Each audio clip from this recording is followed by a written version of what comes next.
Assalamualaikum. I'm D. I'm Z. Dear viewer. Dear viewer, आज हम आपको बताएंगे विंटर में अपना ख्याल कैसे रख सकते हैं। छोटे छोटे बच्चे तैयार खुद रख सकते हैं। वहाँ के तो स्पीड ऊंची आवाज आ सकता, इसकी स्पीड ऊंची। ओके विंटर्स में मोटे कपड़े पहने, जैकेट पहने, सॉक्स पहने और अपना सिर ढांप के रखे, वरना बहुत ज्यादा ठंड लगेगी और साथ में फीवर हो जाएगा।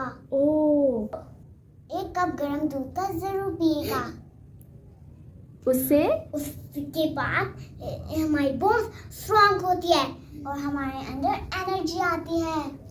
जी अब आप बताओ। अपनी नाक ढांक के रखनी होगी, वरना अच्छू और फिर फ्लो हो रहा है। फ्लो हो रहा है। फ्लो हो रहा है और टोपी पहन ली। ओके ठंडा पानी बिल्कुल भी मत पिएगा, सिर्फ गर्म पानी।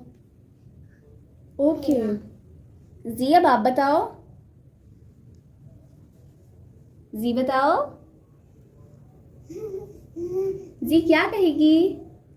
आपको पता है हम की दादा हम लोग को हलवे बना के देते हैं, काचे का हलवा, वाओ, वो भी देसी घी के हलवे। उससे हमारे अंदर एनर्जी आएगी। डी आप बताओ। अपनी ग्लव्स पहनना बिल्कुल भी मत भूलें। ओके थोड़ी